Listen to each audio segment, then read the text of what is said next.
I'm the Scale Model Geek, and in this video I create a scene that has been devastated by pollution, and to do that I need this trailer. I was originally going to use this trailer for my scavenging tram diorama, but the tram was so long and I figured if I put the trailer at the end of it, it's going to be a very long diorama, so I put it aside for this particular build. Now that I have a trailer, I need something to pull it. I found this really cool looking Mech walker on CG Trader, and after I downloaded it, which cost me only $7, I kind of had a look at it and I thought, geez, it looks a bit clunky. The articulation was pretty cool, but those little kind of fender things on top of the legs are really bulky and really don't have any detail, so I really think those parts need to be a separate unit, just to show a bit more detail, a bit more depth to it, you know, a bit more dimension. Being one piece kind of, yeah, just doesn't look quite right. So using that for inspiration, I thought I'd pop into Blender and design my own. So my Mark 1, I came up with this little unit. Now this is the main body. I used the same type of socket system that the original 3D file had. I had a basic hull shape, and then I added a whole bunch of 3D greeblies onto the unit. And you're kind of just making it look like a hybrid of a tank and a walker type thing. And this was the printout, and I kind of, you know, after I looked at it, I thought, you know, it's a bit small. When I designed these legs, I made sure they were posable, and not only that, but they were kind of modular as well. So you can have them like a type of horse's leg, or in this case, as you can see there, a spidery type leg. And you can just add or remove sections and they all fit together.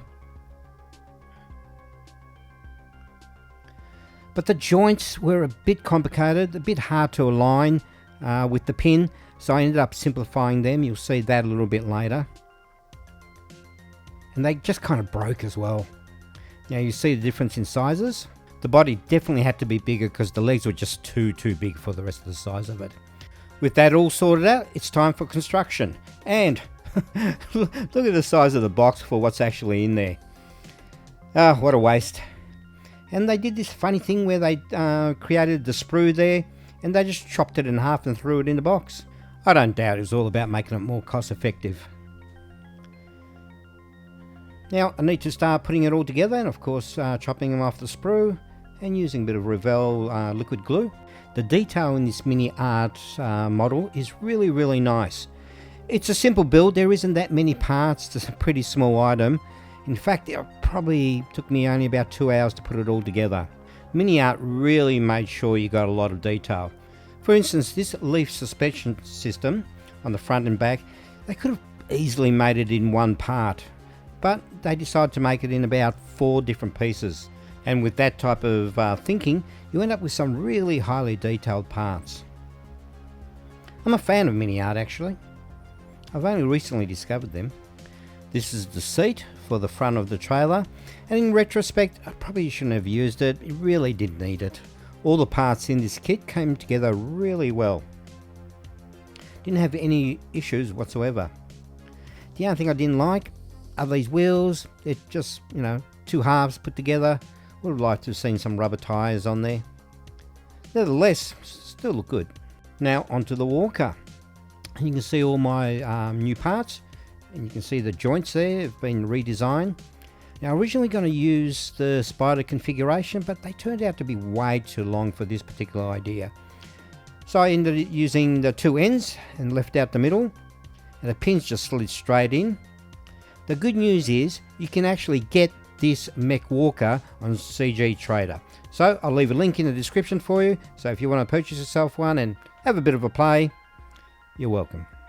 Once you assemble the legs, they are posable, but after a bit of playing around they do free up as well and they get a bit loose. All the parts pop together quite easily.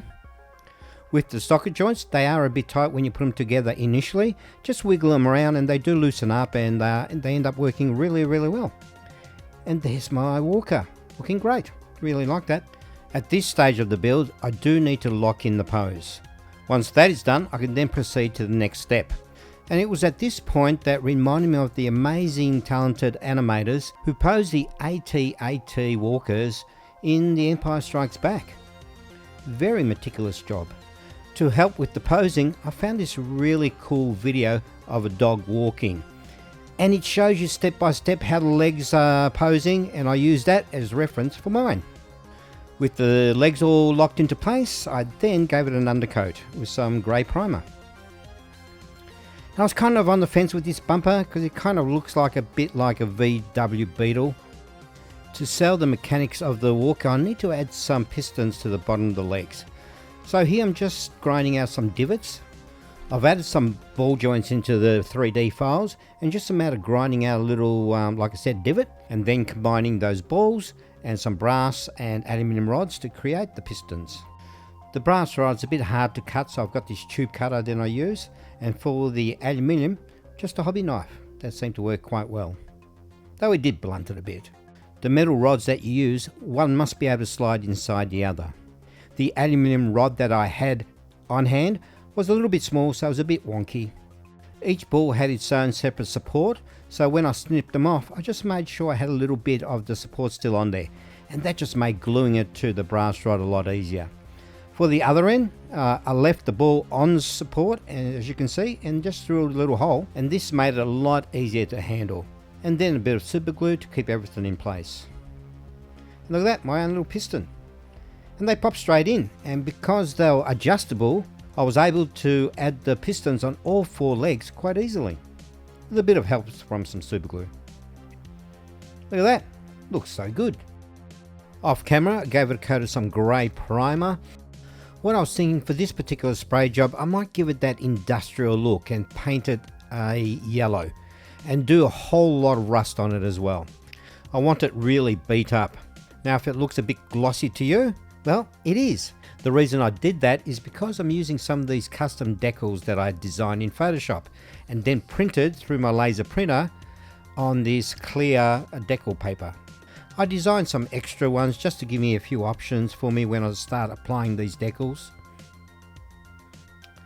And these numbers, there's 6 of them, are the fuel cells. In this future, the planet is so polluted that there's very few mammals around, and they've been replaced with mechanical counterparts. The mechs are powered by hydrogen fuel cells with a byproduct of water, which then supplies the survivors. Let's start weathering up the beast with some of this dark brown from Vallejo. I make sure I get every nook and cranny with this wash, and a nice thick coat over everything. Once that is all dry, I then use a combination of this Vallejo wash, which is the sepia, and also some of the Vallejo pigment, which is the brown rust. And that creates this really thick texture. So when it all dries, it looks a bit flaky and looks really cool. And then to bring out even more detail, I use one of my favorite little techniques, some of this panel line accent color from Tamiya. In this particular case, some black, and I'm just running around all the edges. That really pops out the detail. The mechs were originally designed for military uses, but with the ecosystem collapsing, they were repurposed for civilian use. I'm using a combination of these light brick and also the white from Ammo, which is a dry brushing paint. And with that lighter colour, I just hit some random edges around the mech. This dry brushing technique brings out even more detail. To add a bit more rust detail, I'm using some of these rust streaking pencils from AK. Now what I do, I wet the tip of the pencil and just brush it on, and then using another brush, a damp brush, and then thin out the edges. I also hit some of the previously rusted areas with some bright orange, and that just gives you the impression that there's newer rust on there. And there it is, it looks pretty good. It's about 99.9% there. Really happy with the turnout. Now with that all done, I'm using this dark Prussian blue for the trailer. I start off doing a nice even coat. I then added a bit of white to that blue and did a bit of mottling over the top of it. And that just gave me some weathered variations. I then masked off the trailer so I can paint the chassis. I did spend a bit of time on this process just to make sure the masking tape got into all the creases and I didn't get any bleeding. And for the chassis colour, some of this German red brown. And again, just a nice even coat of this.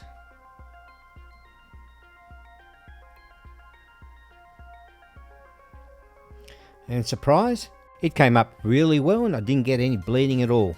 And you can see in this footage the mottling that I did with the lighter blue. And of course it needs a bit of a wash to weather it up, because we can't have a clean trailer. And once that wash had dried, it was a matter of dry brushing it to bring out all the detail in that trailer. I'm using a combination of the sky blue and the flat blue, because the sky blue is too light and the flat blue is too dark. So I had to mix it together. I highly recommend having dry brushing as part of everybody's technique. I'm using some of this earth dry brushing paint to create some of the scratches and the wear and tear that you get from, loading and unloading a trailer. Flat black for the tyres, and then a dry brush with some lighter grey. And finally, the base trailer is all done. A quick layout on some XPS foam just to give me an idea where to have everything, and in 1/35 scale it's turning out to be quite sizable. Now I had this idea to create a road. Now this is a piece of plaster that I'd poured into a mould that I'd created during my scavenging tram diorama. Now the idea for me was to use these broken off pieces and then carve out a section in the foam with a hot knife. Sadly, the hot knife that I purchased for about $22 was on its way out. Pretty much had its day, so I had to resort to soldering iron, and I just changed the tip over.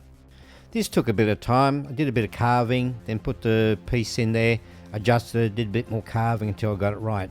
To stick those plaster pieces to the foam, I used a bit of plaster of Paris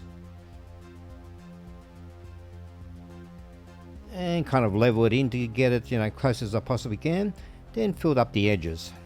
For some reason here, the edges that I was filling in, the plaster was drying out really quickly. I don't know if I didn't mix it right or those plaster pieces were sucking up all the moisture out of it. Then I gave the whole thing a coat of some primer just to seal it. Didn't matter what colour it was.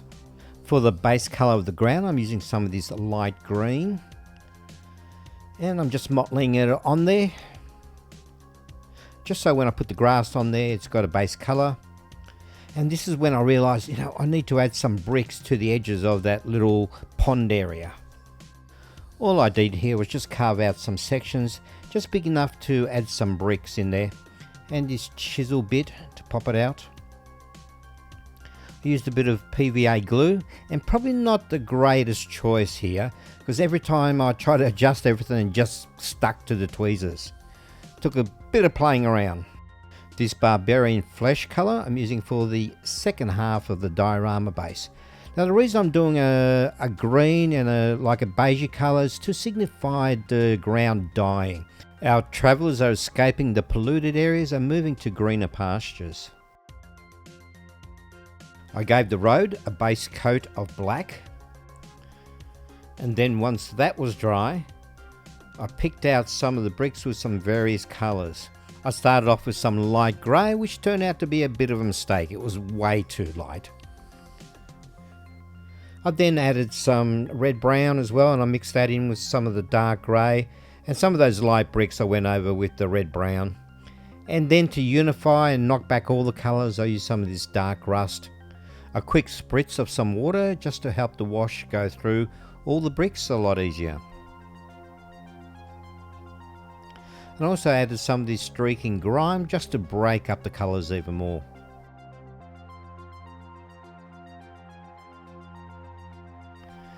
It's looking pretty good, but most of it is actually going to be covered in grass. And this is to show that a bit of time has passed and the earth has changed.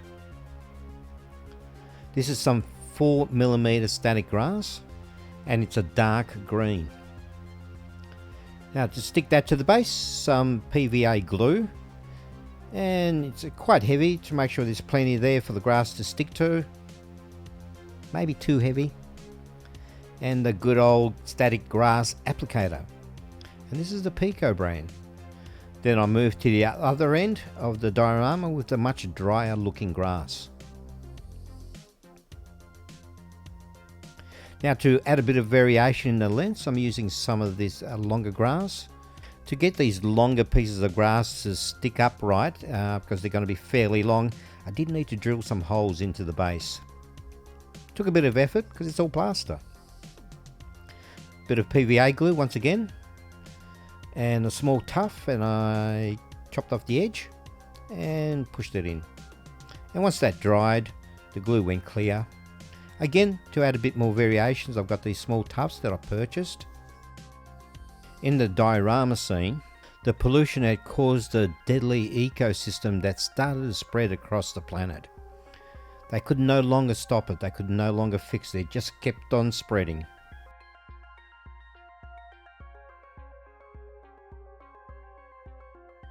I'm using some of these medium olive to unify all the colour tones of the grass.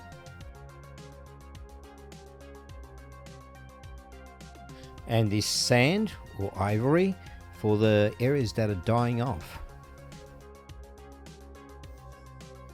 And once those colours are done, I use some of this medium green to add a bit of highlight overall. And this adds a bit of depth to the grass.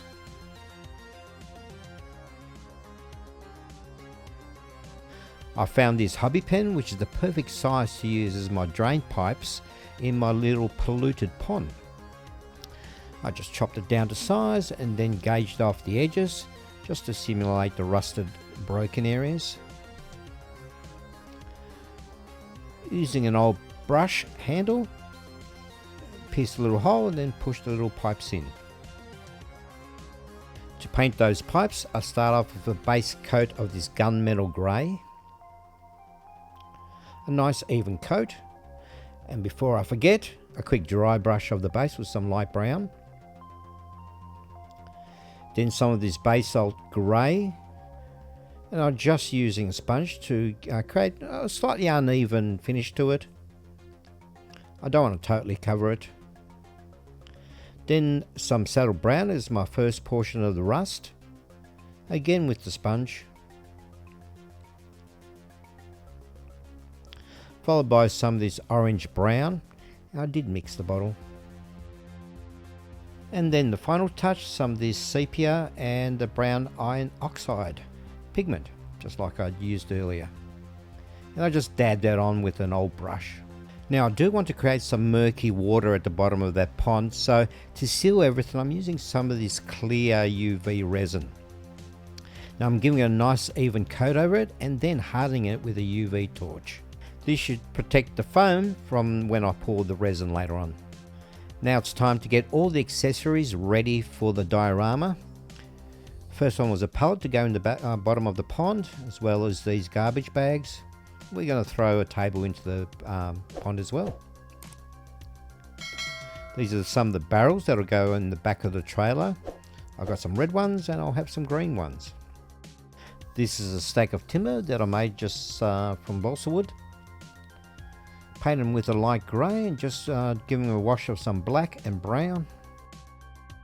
Once the washes were all dry, I gave the pile of timber a light dry brush with some light grey.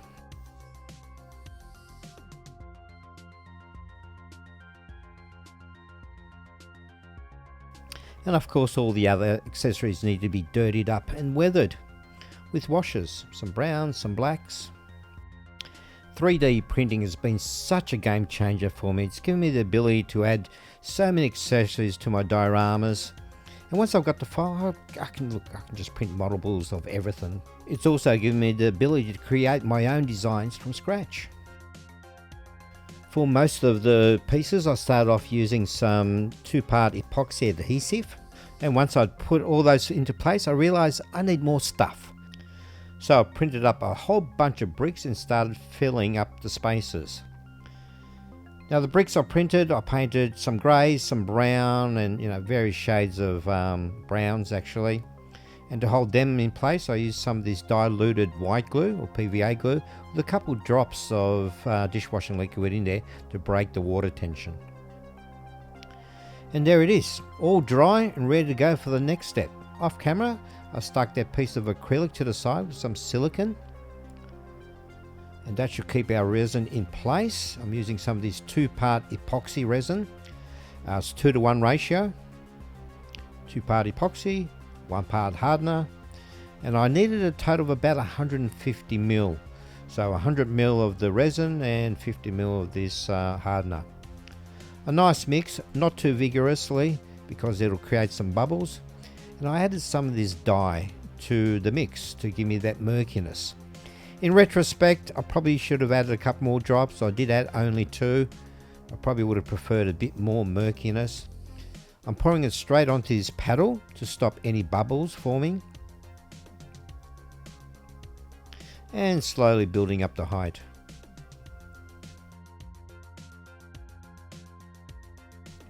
Once I had poured the resin, I kind of looked at it and I thought, you know what, it still needs more stuff. So I jumped into my box of roots and started filling up the gaps. And really happy I did this because this actually looks really, really good. I need to leave that for about 36 hours to cure. So while that's curing, let's get onto the figure. Now, I designed this dude in Titancraft. And it's a really great little program where you jump in, you can adjust the poses, give them different garments, heads and that type of thing. I've got plenty of other videos, go check them out with a more in-depth view of what I did. Now one of the things is I've given him a weapon because he's walking like a guard. Problem is it's a pretty ugly looking weapon. But the good thing about it is when you add the weapon to his hand, it poses his hand automatically. So with that in mind, I just saved it as it is like that and then imported it into Blender and then added a really nice looking weapon to his hand. Sadly, I'm not that super duper with Blender at the moment and I can't create pouches from scratch, nor could I find any on Thingiverse. So after I printed them out, I found some accessories in my military little box. I've got some water bottles there, some pouches, and to glue them to the side of the little dude, I did need to use some super glue and grind down the surfaces so they had a better contact. And they came up really good. I've given the dude a base coat of some black primer, and I want to do some zenithal lighting, and I'm using some of this titanium white from Liquitex, and I just spray that from one direction. And this technique gives me shadows and highlights. So when I paint him, the tonal contrasts are already there. Makes life a lot easier and a little bit quicker to get through the process. When I paint my figures, I always block in the base colours first. So I'll do things like the jacket, the pants, the boots. And once I get all that done, I then move into my highlights. Some areas I'll dry brush, other areas I'll paint in highlights. Here I'm using the panel line accent colour just to add a bit more detail to his pouch. And there he is, all finished. Dude will be one of the last things that I stick to the base. These are my barrels, all weathered and dry brushed. Off camera, I printed and painted up these 2 push bikes. There's our chairs, all dry brushed in white. Our finished lumber. I'm just using some PVA glue to put a majority of it in place. But when it came to the actual, push bikes, bicycles, I used a bit of super glue for them.